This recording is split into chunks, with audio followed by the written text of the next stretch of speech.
샬롬 잘했네요. 네. 자, 우리 하나님 말씀 같이 나누도록 하겠습니다.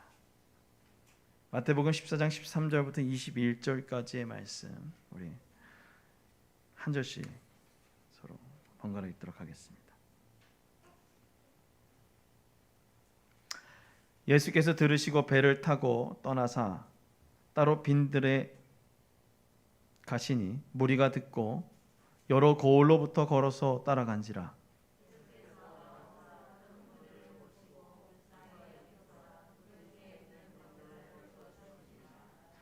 저녁이 되매 제자들이 나와 이르되 이곳은 빈들이요 때도 이미 저물었으니 무리를 보내어 마을에 들어가서 먹을 것을 사 먹게 하소서.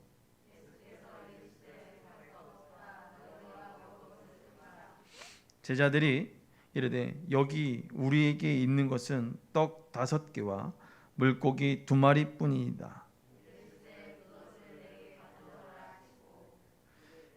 무리를 명하여 잔디 위에 앉히시고 떡 5개와 물고기 2마리를 가지사 하늘을 우러러 축사하시고 떡을 떼어 제자들에게 주시매 제자들이 무리에게 주니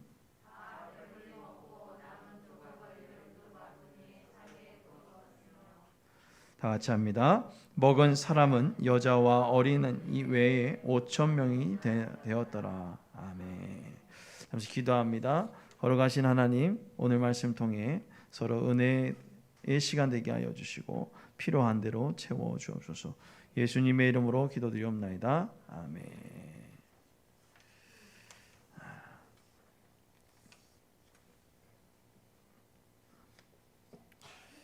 오늘 제목은 한계를 넘는 사랑, 한계를 넘어서 오는 사랑, 부제로 슬픔을 뒤로한 사랑이라는 제목을 가지고 하나님의 말씀을 같이 나누도록 하겠습니다.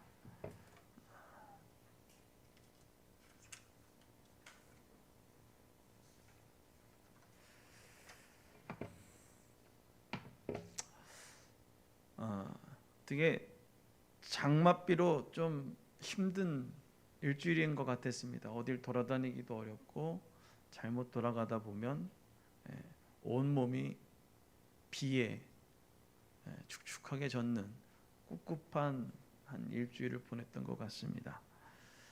예측할 수 없는 하루, 예측할 수 없는 기상일보 때문에 나도 모르게 힘든 일주일이었던 것 같습니다. 참 이런 인생을 살아가는 것 같습니다. 나도 모르게 예측할 수 없는 인생.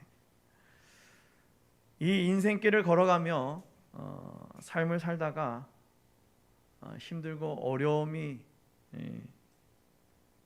우리에게 다가올 때가 있습니다.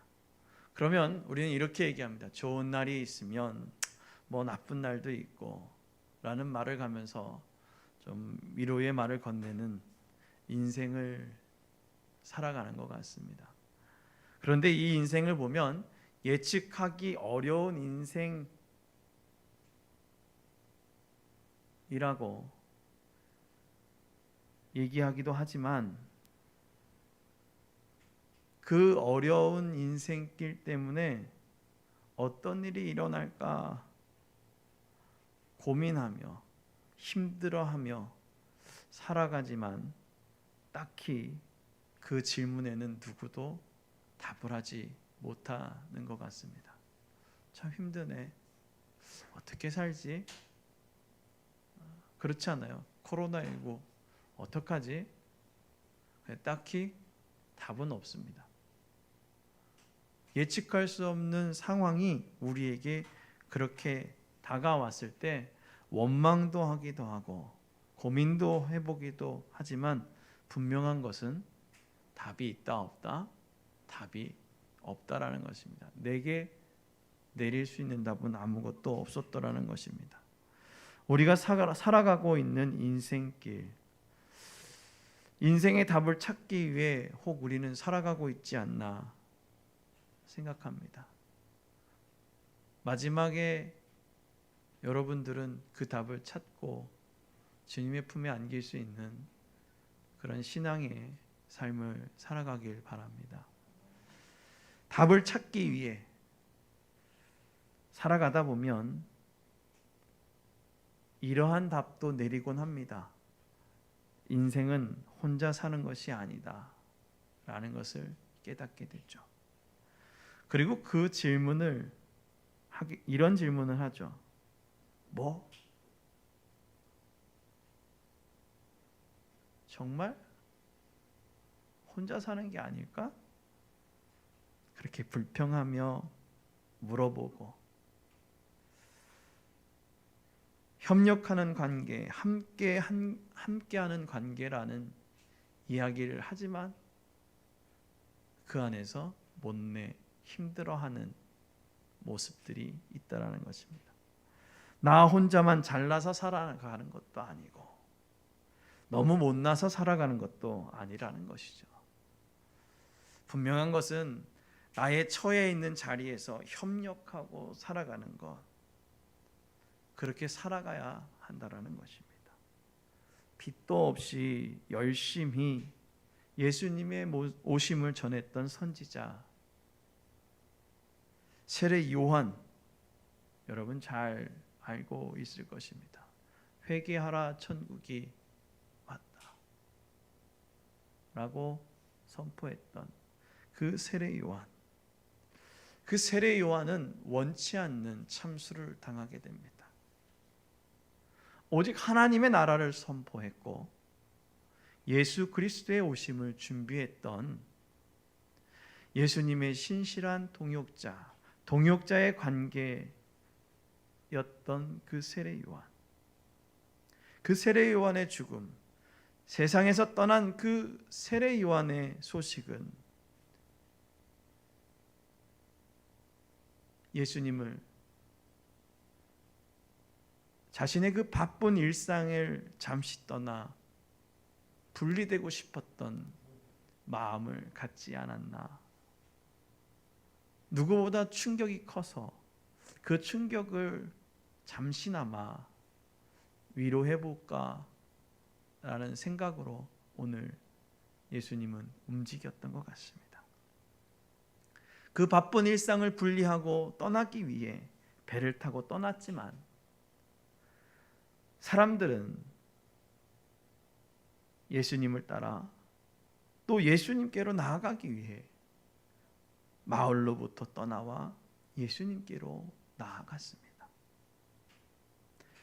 내가 함께 생활했던 그 모든 환경, 그 모든 삶의 터전에서 분리되어 발걸음을 향했던 그 사람들, 혹 모든 것을 잊고 쉼과 평안 그리고 안식을 얻고자 자신의 모든 삶의 터전을 뒤로하고 여행을 떠나던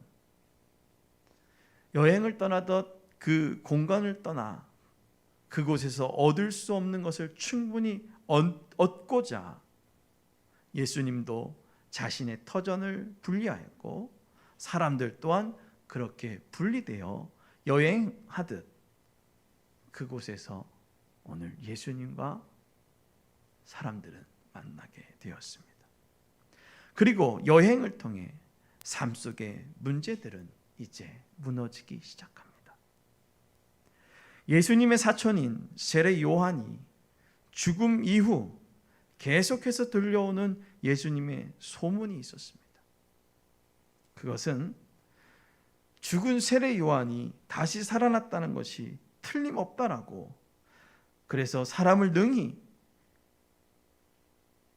기적처럼 살리는 일들을 행했다라고 이야기하고 있었습니다. 그 이야기가 헤롯의 귀에 들리기 시작했죠. 자신의 치부를 알고 있었던, 그리고 그것을 얘기했던 세례 요한이 죽었다고 생각했는데 그 소문에 그가 다시 살아났다는 이야기가 오늘 헤롯에게 들렸다라는 것입니다. 그러나 예수님께서는 세례 요한의 소식을 아직 알지 못했던 것 같습니다. 그래서 세례 요한의 제자들이 세례 요한의 제자들이 예수님의 그 세례 요한의 죽음을 예수님께 이야기하고 그 이야기가 듣게 되었던 것이죠. 세상을 떠나고 예수님과 만날 수 없게 된 이 상황을 어떻게 받아들여야 하는지 막막했던 것 같았습니다. 먹먹한 마음을 가지고 오늘 배를 타고 빠져나가 혼자 외딴 곳으로 오늘 예수님은 가셨습니다. 잠시 분리되고 싶었던 마음, 잠시 떠나고 싶었던 마음, 육신의 한계 때문에, 육신의 그 복잡한 문제 때문이 아니었을까? 아니면 어떤 이유였을까? 우리가 알 수 없지만 추측해 보자면 복잡한 심정이었을 것입니다. 육신은 세상을 떠날 수 없다는 것을 말하고 있습니다. 한계 안에 있는 존재, 분리될 수 없는 존재임을 말합니다. 예수님은 잠시 외딴 곳에 있으려는 계획은 허사가 되고, 사람들의 삶은 사람들은 다시 소문을 듣고 예수님께 몰려들기 시작합니다. 예수님은 무너진 삶의 기대와 소망을 바라보셨습니다. 삶이 무너지고 기대가 무너진 삶, 그 삶 가운데 살아가던 그들은 예수님의 소식을 들었던 것입니다. 인근 여러 마을에 많은 사람들이 걸어와서 호수를 돌아 예수님의 계신 곳, 그곳으로 달려오기 시작했습니다. 삶 속의 희망의 메시지를 듣기 위해, 그것을 만나기 위해, 소망하기 위해 그 자리로 달려갔던 것이었습니다. 아픔 속에 있던 그들, 절망 속에 있던 그들의 발걸음, 그 발걸음은 내가 갈 수 없는 길, 내가 할 수 있는 최소한의 모습이었습니다. 호수를 돌아서라도 예수님이 계시는 곳으로 달려가기 시작했다는 것이죠. 목적지를 향해 달려가는 것은 기대가 있기 때문입니다. 어떤 기대가 있겠습니까? 누구도 해결해 줄 수 없는 삶의 문제들을 해결해 주기 원했을 것입니다. 나의 힘으로, 능으로 할 수 없던 그런 일상의 삶을 이길 수 있는 기대, 그런 기대가 필요했을 것입니다. 많은 사람이 모일 수 있는 빈들에 사람들은 예수님께로 모여들어 병 고침을 받고 좋은 이야기도 들으며 자신의 마음에 위로를 받고 미래에 대한 꿈도 꾸었습니다. 모든 것이 다 태워졌을 것이라 생각했지만 저녁이 되었고 이들을 다시 마을로 보내어 저녁을 해결하라고 제자들은 예수님께 말했습니다. 기대와 환상만으로 채워질 것 같던 그들을 마을로 돌려보내야겠다고 말했던 제자들에게 오늘 예수님은 말씀하십니다. 너희가 저녁을 주라. 제자들에게는 황당할 수밖에 없는 일이었습니다. 어떻게요? 우리가 할 수 있겠습니까? 마음속에서는 충분히 그런 말을 할 수 있었지만 오늘 성경은 다시 얘기합니다. 우리에게 있는 것이라고는 보리빵 5개와 물고기 2마리 뿐입니다. 제자들은 자신들의 한계를 고백했습니다. 이제 나의 기대는 당신께 있습니다. 그렇게 말하지 않았을까요? 창세기 32장의 말씀을 보면 야곱이 2 아내와 여종 그리고 11 아들을 인도하여 약복 나루를 건너갈 때에 모든 소유를 건너가게 하고 홀로 남아 어떤 사람과 야곱과 날이 새도록 씨름했던 이야기가 있습니다. 모든 것 다 드리고 당신이 축복하지 않으신다면, 당신이 내게 복 주시지 아니한다면 가게 하지 않겠나이다. 하나님이 축복하지 않으면, 하나님이 복 주시지 않으면 이라는 간절한 기대를 가지고 약복 나루에서 씨름했던 야곱의 모습. 야곱은 그런 기대가 있었습니다. 당신이 복 주시지 않으면, 당신이 복 주시지 않으면이라는 그 기대를 가지고 있었습니다. 사랑하는 성도 여러분, 우리의 공동체에게 이런 기대가 있기를 소망합니다. 이 기대를 가지고 우리의 슬픔과 아픔을 뒤로하고 하나님께 매달려 기대할 때, 기도할 때 놀라운 응답으로 허락해 줄 줄로 믿습니다. 우리의 믿음으로 하나님의 응답을 찾게 될 것입니다. 빵 5개와 물고기 2마리를 손에 들고 축사하시고 무리에게 앉게 하셨고, 그 앉게 하심으로 그 자리에 있던 모든 이들에게 채워주셨고, 채워주시고 남은 은혜를 맛보게 되었습니다. 그리고 그로 인해 남은 것이 12바구니가 되었고 먹은 사람이 5,000명쯤 되었다는 결과도 알게 되었습니다. 우리가 찾은 것은 불가능하게 하시는 불가능을 가능하게 하시는 하나님입니다.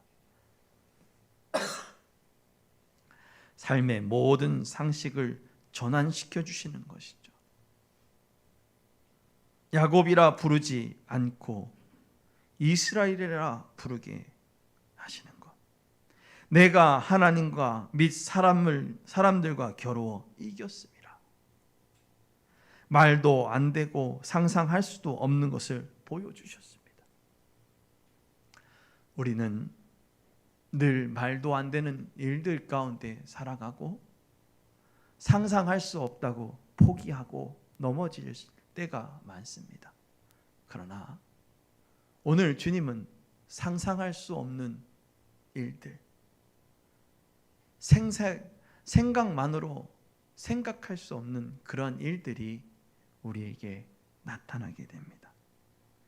상상할 수 없는 슬픔으로 주저앉는 것이 아니라 겨루어 이기는 은혜가 있기를 주님의 이름으로 축원합니다. 예수 그리스도의 은혜는 한계를 넘어 우리 가운데로 찾아왔습니다. 기도합니다. 거룩하신 하나님, 한계를 넘어 우리 가운데 오신 주님, 그 높은 곳에서 우리에게 다가와 우리에게 복 주시고 우리의 삶을 채워주신 주님, 그 한계를 믿습니다. 한계를 넘어오신 주님의 사랑을 믿습니다. 그 사랑을 믿으며 자신의 그 모든 것을 포기하고 우리에게 오신 그 사랑으로 살아내게 하옵소서. 예수님의 이름으로 기도드리옵나이다.